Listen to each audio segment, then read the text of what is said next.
Yeah, I can't wait to get out there. I'm starving. I'm just talking about it. Well, you mentioned you're a pescatarian, right? Yeah. So anybody that listen, ladies and gentlemen, as much as I would love to claim I have the resolve to be a pescatarian, I don't. So does anybody in the audience have any recommendations about a good, like, fish only? What we got? Hortman and Schmitz? Okay, that sounds good. What about barbecue? I've heard barbecue's pretty good. Barbecue fish. Any takers? Jack Stacks? Okay. That's it. That's tonight. Thank you. So not for nothing. Any fans of Blue Nile Cafe? I say that's where we're going. We're pretty excited. Well, ladies and gentlemen, this show isn't just for you guys. You guys can be a part of it. We have a floor mic over there. If you guys would like to start making your way, oh my gosh, maybe not right. Over there, we can get your questions answered. So while everybody is slowly moving their way over to the floor mic, Andy, I did want to start us off with a huge focus, or at least a sizable one, a focus on your career being with motion capture. I was curious to wonder why you chose to open up your own studio. Well, so when I first had the opportunity to work with this tech, which was quite, in its very early stages on the Lord of the Rings and bringing Gollum to life, it was just such an extraordinary kind of epiphany to me that here you could play a character that was so emaciated and thin and skinny, but you could actually bring that character to life by using this technology where I remember vividly for the first time standing in front of a screen with a motion capture suit on and raising my right hand and seeing Gollum lift his right hand up, and then I was able to sort of find my way into his physicality by puppeteering this digital marionette, if you like, that was on the screen. And it really affected me, and I just thought this is an extraordinary way for actors to work. But it wasn't until in a way, the end of Lord of the Rings, when Peter Jackson then asked me to play King Kong, where I had this second epiphany, which was wow, I've just been playing this 3.5-foot ring junkie, and now, like 5 pounds soaking wet. And now I'm going to play a 25-foot gorilla. This is the end of typecasting. This technology, you can play anything. You can, and so that was the moment where I really realised that performance capture was going to be an art form that was going to grow and be used by lots of different people. At the time, it took time to kind of convince other actors, but to your point about the Imaginarium, after King Kong, I directed a video game with, trying to get actors to come on board using performance capture to create characters for video games. And I did a game called Heavenly Sword, which was for PlayStation 3.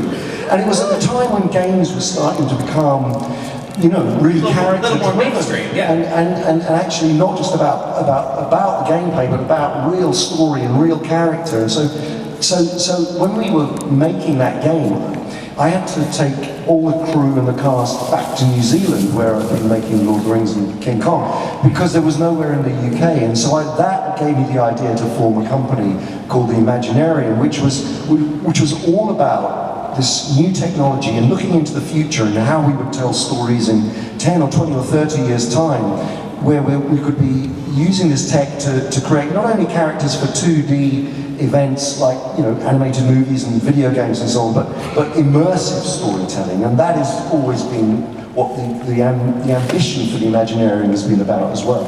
You mentioned that it took some time to convince actors to kind of utilize this technology. Now that it's a little bit more commonplace, have you noticed that a lot more actors, especially maybe the newer age ones, are a little bit more excited to utilize the technology? Everybody, young actors in particular, are super excited about it. It also goes along with the fact that this sort of a version of this sort of tech is available through Snapchat filters, and the idea of putting another digital mask on your own face.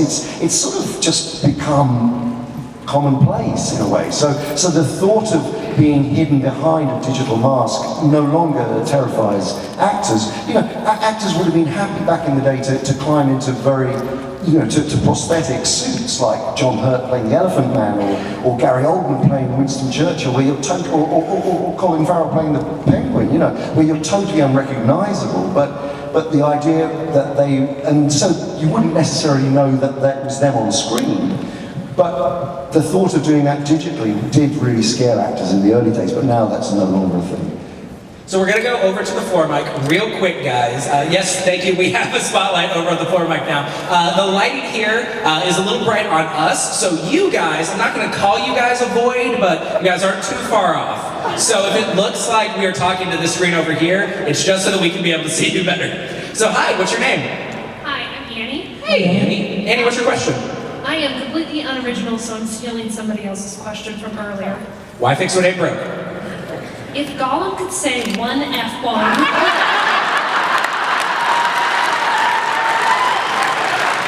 just one, where would it be? Annie, thank you so much for bringing up that question at our family-friendly show. Let me think now. I mean, he'd probably say something like, asshole. Now, I hope that's not going to go viral, and I know it will. Thank you for your question, Annie. Hi, what's your name? Hi, my name's Melissa. Melissa, what's your question? So the movie that makes me weep the most is Return of the King, and I wanted to know, is there a movie that makes you cry the most? Oh wow, there's an amazing film that I've watched many, many times called The Piano, which was directed by Jane Campion, and that film, for me, I just find it such a moving piece of cinema, and in fact, it's one of the films that really inspired me to go and want to work in New Zealand. I absolutely adore that film. So that's, I think that would be the one. Great, thank you. Piano, huh? Add it to the watch list. Hello, Hi, what's your name?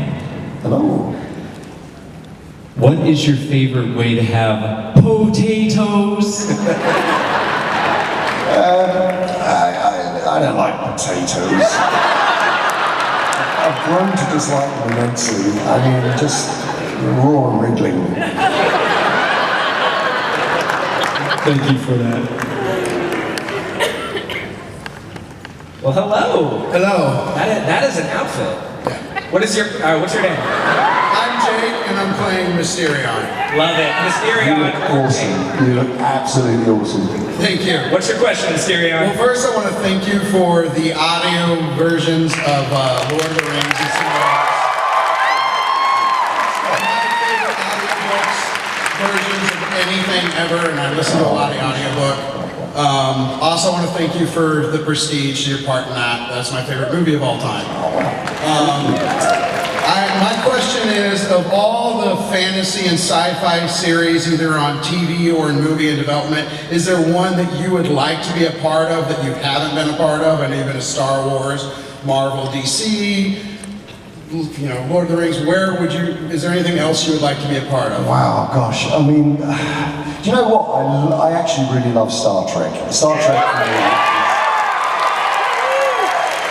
I would love to go to boldly go. You know, I really I'd love to see you boldly go. Thank you. Pleasure. Hi, what's your name? Hi, my name's Joey. Hi, Joey. Joey, what's your question? My question is that if there was any line from Gollum, what would it be? Like, what's your favorite line from Gollum? I think really, it's a tricky one because there's some great ones, but I think it's mine.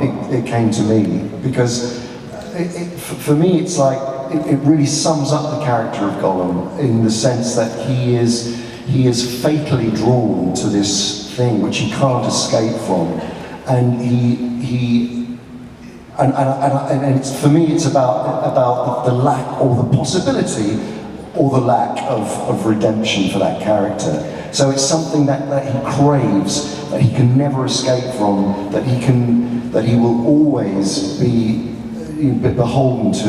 And I think that there's the fact that it came to him and has trapped him and entrapped him.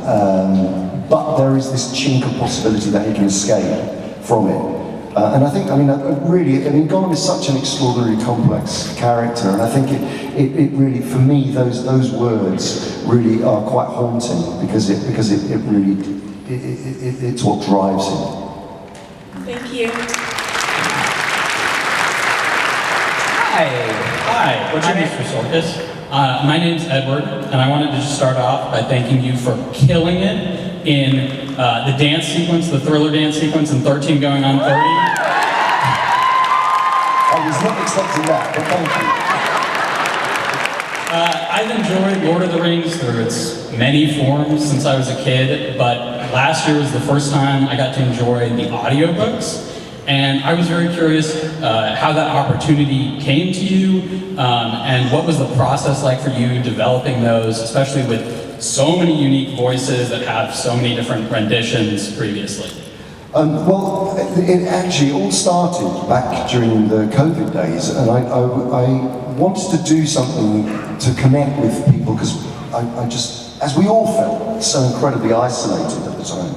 So I got in touch through my agent to the Tolkien estate, and I asked if I could do a reading of The Hobbit, which became this thing called the Hobbitathon, and I did a reading of the entire book in one day, non-stop, with only two 2-minute breaks, and it lasted 11 hours, and it was to raise money for the NHS at home. So they let me do that, and it was, it was the most, it was the trippiest thing. Reading a book for 11 hours was I lost my way, I've got things mixed up, I was reading whole paragraphs. Skipping sentences. Yes, no, not even. I would do whole paragraphs and then think it was going to be, Bilbo who'd said all this in the paragraph, and it was Gandalf, and I was like, oh, no, I'm going to have to go back, sorry guys. It really was a trip. Anyway, and then I had 2 weeks to record that, and it's you and a microphone for 8 hours a day for 2 weeks, okay? And so it was an incredibly, it's a pressured situation, and in The Hobbit there are so many different characters as well, but I loved doing it. And once I got to the end of it, I thought, wow, I've made it, that's okay. I think I did it justice, I don't know, but I hope so. And then they came back to me immediately and said, that was great, Andy, can you do the Lord of the Rings? And I was like, are you kidding me?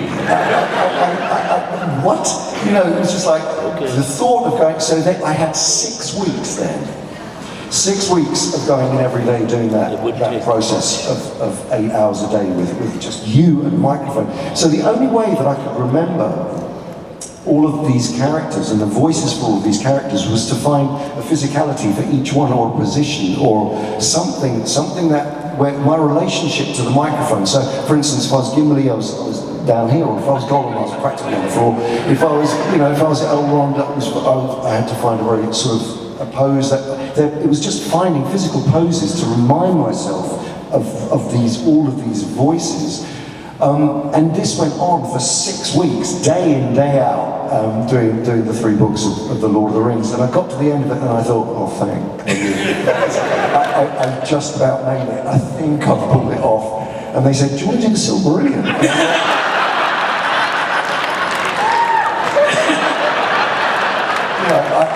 And I went, I am not, okay, yeah, well. That book really killed me. That is the hardest book ever. Who's read the Silmarillion here? It's a beautiful book. And I have to say, the same trippiness that I kind of had when I was doing The Hobbit, I sort of had that experience reading the Silmarillion. There are literally passages in that where I just was going, ooh, off, and it sort of just went with it. It was the most amazing experience, actually. Anyway, that was the process. Thank you so much.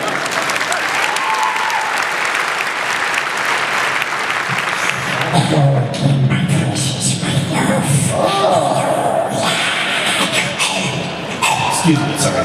Something caught my throat. Mr. Serkis, what an absolute honor. You are, sir, not just an inspiration to me, but an absolute pioneer. I love you so much. Your work on Lord of the Rings, Supreme Leader Snoke, King Kong, and of course 13 going on 30.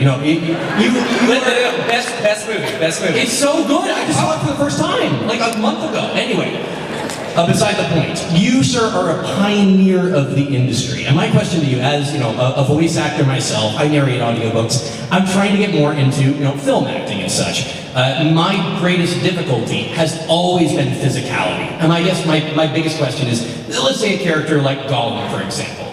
It was a book. It was a book that Peter Jackson brought to life. How did you find the inspiration to bring that character, who had never been seen before outside of an animated film, to life? Make it your own. What was your inspiration? Thank you very much for that. The way into it for me was, and it wasn't just, you see, I unlike you, I'm not very good at just creating a voice. I cannot pluck a voice out of the air and not locate it into a physicality or an emotional state or the psychology of the role. For me, they're all bound up. And so for me, what was really important about Gollum was that I didn't just want him to be this sort of generic, weird, sort of strange, mythological creature. For me, it had to be related to something very tangible and real and human. And for me, and I had inspirations from all different sorts of things, but the heart of it was finding a psychology and an emotional center to the part, which was really, I suppose, based on the notion of addiction. Because I really truly thought that the audience will connect with this character if they truly feel that this character is alive and relatable to. And if he's just some weird kind of thing that makes odd noises, then really it's not worth going anywhere near. So that was the first thing, was finding a human connection to the part. Then it was then in terms of linking the voice to the character and physicality and finding the physicality. I went through the books and literally wrote every single description down of how Gollum moved. He was like a spider, he's like a puppy, he's like, he's described by talking. You used the source material. And then I looked at paintings, and because I was an artist before I became an actor, and so really the paintings of Francis Bacon and Egon Schiele and German expressionist paintings of tortured characters. That Leonardo da Vinci, there was a painting of Saint Jerome which was really important to me. So I'm just gathering all of this information, and then finally it's just like, okay, I've got images, I've got a psychology, now I need something that's going to connect it all. And I needed a way of rationalizing why Gollum sounds the way he sounds. And for me, it was like, I needed this, the guilt, where the pain was trapped for the character. It was in his throat. Yeah. And it's like, well, the guilt he carries for killing Deagle is trapped there. And that's why he starts to make the sounds, He's called Gollum because of the way he sounds. So I was looking for a physical kind of involuntary action that causes that spasming in the throat. And then, and many of you might have heard this story before, but it's true, that while I was thinking about all of this, my cat came into the kitchen and started coughing up furballs. That's the one. And then I watched his spine rippling. Diz, my cat, I owe my entire career to my cat. It was just rippling, the spine was rippling, and then he started to go, and that's how he happened. Thank you very much. That's it. Thank you. Hey, brother, real quick. Hey, can you come back to the mic? What's your name? We didn't catch your name. My name is Josh. Josh, props to you for running up here, practically swallowing the mic. Give us that homage, man. Give a round of applause.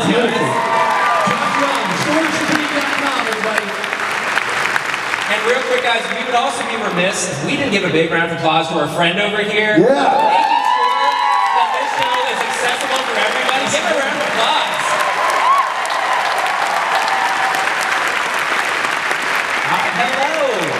Hello. What's your name? Harper. Mr. Serkis, it is such an honor to get to ask you this question. I'm very curious. Growing up with Lord of the Rings, the films, my whole life, there's been talks of upcoming films. How involved are you with any upcoming Middle-earth projects? And can you speak to anything that may or may not be happening as far as Middle-earth films in New Zealand right now? I'm pretty involved in the next Lord of the Rings film that is the kind of return to Middle-earth. He's read all the books. Yeah, so I don't think it's any great secret, but I'm going back to New Zealand to direct the next the return to Middle Earth, basically, which is the hunt for Gollum. So very excited about that. I can't say too much about it now, other than we're in the early stages of writing, and I think it's going to be a very, very interesting journey. And I'm super excited about going back and doing it with all the people who were originally involved in the making of those films. So it's going to be a real trip. We're all excited too. Looking forward to it. Thanks. Thank you for your question. How's it going, sir? Hello. My name is Tom. Hey, Tom. It is great to meet you. I would like to know, what is the most uniquely hard challenge that you have faced as a multi-versatile actor? And in that sense, what was the greatest challenge that you overcome through that, and would be good for a person like me learning the basics of acting to move up in the world? It's very interesting. My career as an actor has entailed kind of reaching out to characters that are quite a long way away from me, and and using me and the distance between me and that character, and somehow traveling along this line towards finding it. And I think the biggest challenge for me, because I love playing characters and I love going as far away from me as possible, and so the biggest challenge for me has been trying to play characters that are really close to myself. Now, which isn't to say that you don't use enormous parts of yourself in every role I play. There's obviously large parts of myself in it, but as I get older and as I get, I suppose, as I know myself more, the challenge for me is to actually bring it closer to be. In fact, I did a play last year. The first play. I used to do a ton of theatre. I've done literally, 20, 30, 40, 50 plays in my life, and in my early career. And then I didn't do any theatre for 22 years, whilst my film career was taking off, and my directing career was taking off. And just recently, I did a play with Woody Harrelson and a wonderful actress called Louise Harland, who was in a series called Derry Girls. I don't know if you've ever seen it. She was amazing, by the way. But I played this character on stage that was about as close to myself as, and I was playing a director at theatre. I was playing a director, but I played him as myself, and that was a really, for me, one of the biggest challenges. Interesting. Okay. Thank you. Pleasure. Jatavius, but you can call me GT. GT, Jatavius, whichever. What's your question? So my question is, what was your favorite film or films to to be part of? Yeah, what was your favorite film or films to be a part of? Wow. Look, obviously Lord of the Rings was a huge part of my life, but I have to say, one of my great thrills was to play Caesar in the Planet of the Apes.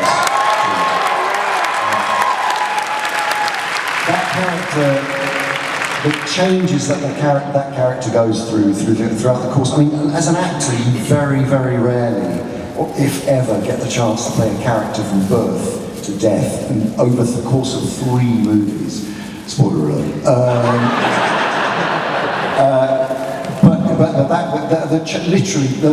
The amount of change that character went through, being brought up by human beings, believing himself as an ape to be human, and then finding out in his teenage that he was in fact an ape, and then being thrown into this bunch of disparate apes that he had to kind of galvanize, and then he leads a rebellion, and then in the second film he has a family, and they created a community, and then the community is broken by a friendship that is destroyed, and it just goes on. And then in the third movie, the being taken out of his what his moral compass, where his moral compass would normally lead him and go on a journey of revenge. I mean, it was the most beautiful, extraordinary journey. And not only that, you know, he went from being a full chimpanzee into being almost human-like and learning language and the psychology of becoming, you know, again, sort of becoming more human-like in terms of linguistics and expressing using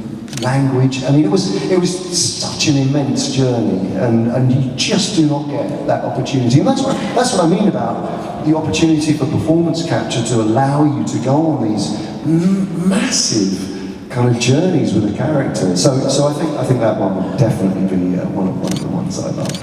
Love it. Thank you. Thanks. So we had Lord of the Rings, Planet of the Apes, 13 going on 30. Actually, 13 back on 30 is probably. Hi, what's your name? My name is Ian.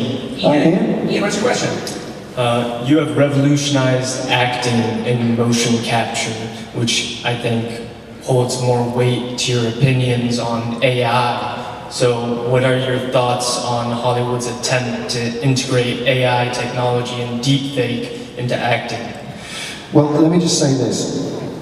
It's a huge question, and it demands a long answer, and I'll try and say it as succinctly as possible. But basically my feeling is this: we cannot fear AI.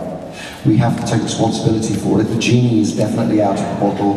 We have to teach AI to be good. We have to teach AI to be used responsibly, and we have to use it, and we can use it in incredibly creative ways.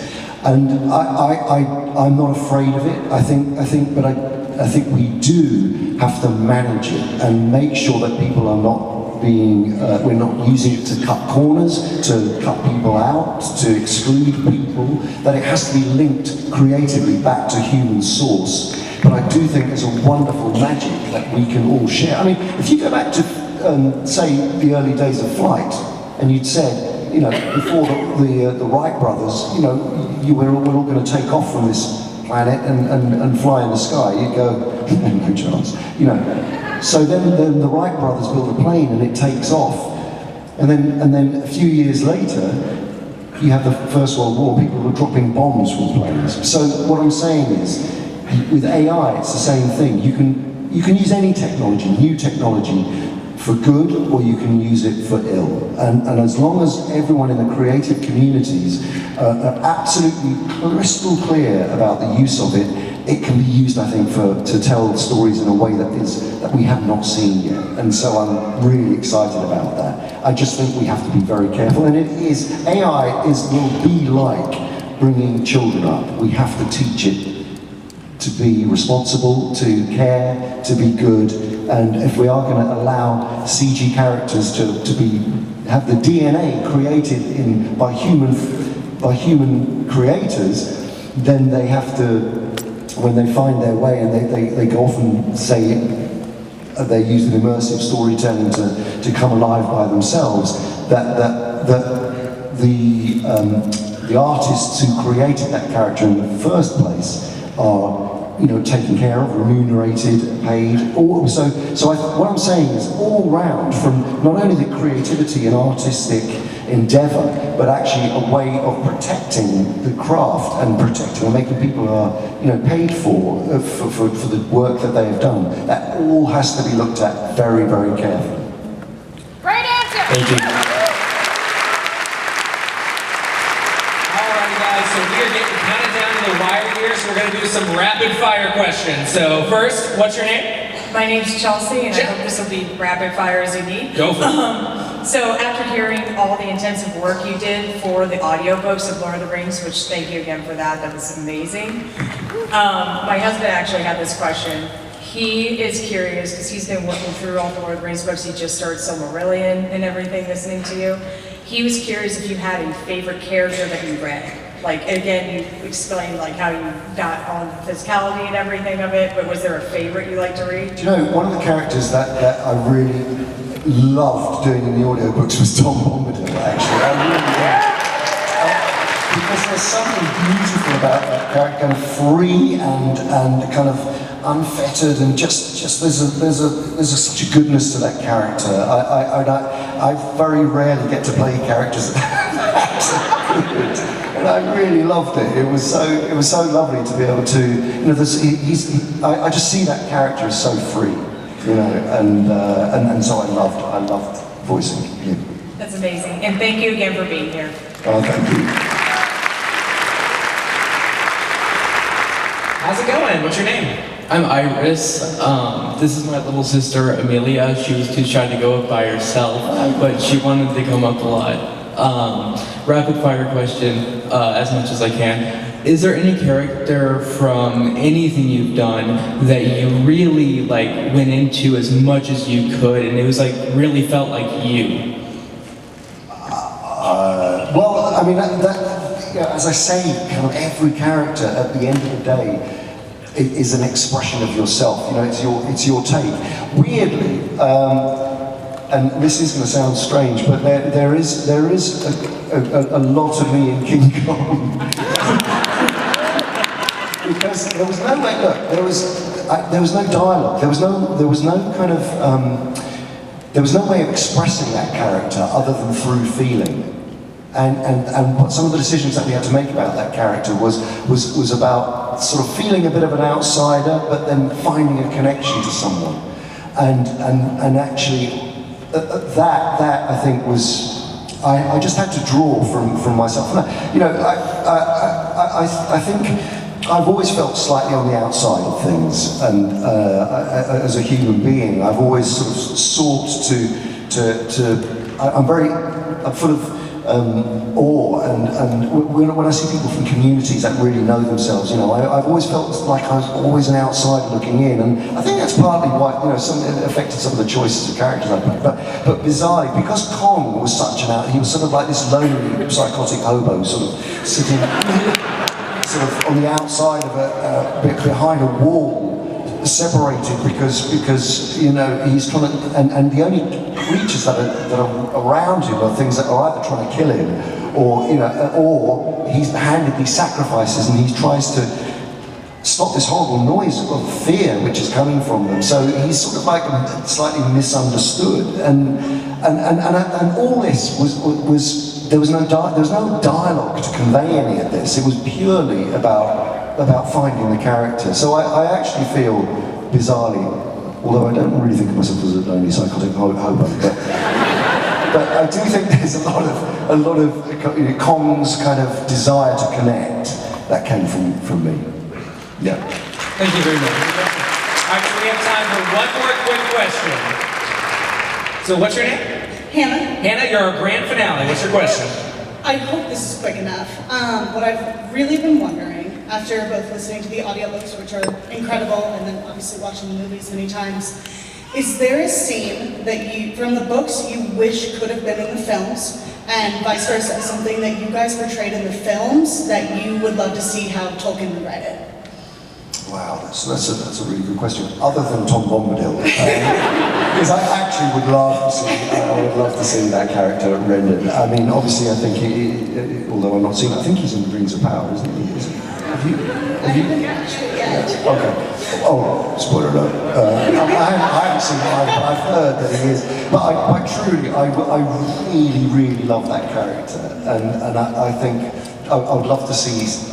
To somehow see him rendered in a version of a film, a Return to Middle Earth film, for sure.